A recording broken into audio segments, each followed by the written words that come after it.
শপথ গ্রহণ করার পর থেকে হাদির খুনিকে আমাদের সামনে প্রকাশ্যে হাজির করা না পর্যন্ত আমরা ঘরে ফিরে যাব না।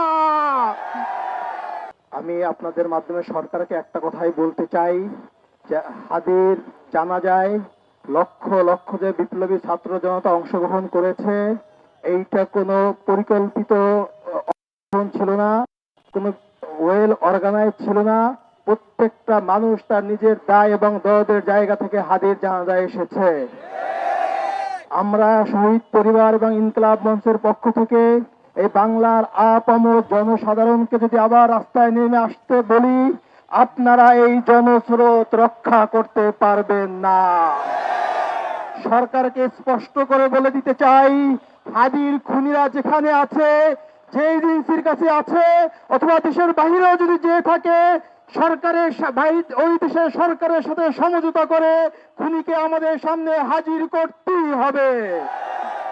24 ঘন্টার ভিতরে ওসমান হাদির খুনিকে বাংলাদেশের জনগণের সামনে উপস্থিত করতে হবে। প্রিয় বিপ্লবী ছাত্র জনতা, যদি 24 ঘন্টার ভিতরে খুনিকে আমাদের সামনে উপস্থাপন না করে, পরবর্তী প্রোগ্রামের জন্য আপনারা শপথ গ্রহণ করুন। আগামীকালকে হাদি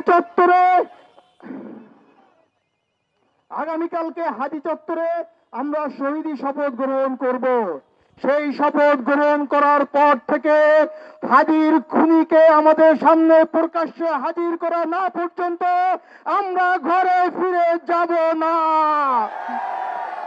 কোন ধরনের এজেন্সি দিয়ে আমাদেরকে থামাতে পারবেন না, কোন ধরনের প্রলোভন দিয়ে আমাদেরকে থামাতে পারবেন না।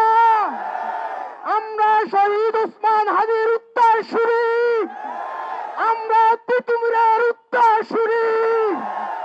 এই মুসলিম বঙ্গের মানুষের মুক্তির জন্য, ইনসাফের জন্য আমাদের সংগ্রাম চলছে, চলবে।